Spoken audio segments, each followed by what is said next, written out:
میگن اسفند ماهی ها همه وجودشون قلبه. چجوری این همه مهربونی تو وجودتون میتونه جا بشه؟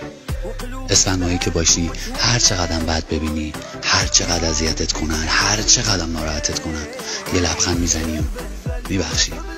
هیچ وقت مهربونی یه اسفند ماهی رو با سادگیش اشتباه نگیرین. اسفند ماهی ها هیچ وقت سعی نمیکنن جذاب باشن. این جذابیته که سعی میکنه اسفند ماهی باشه. اسفندی‌ها وقتی با یکی تیک میزنن رو بقیه زبدر میزنن. اسفند ماهی ها انقدر مهربونن، انقدر دوست داشتنی‌ان که هیچ جوری نمیتونین ازشون بگذرین. میخواین اسفند ماهی باشین؟ موفق باشین. اسفند ماهی ها ماهتون مبارک.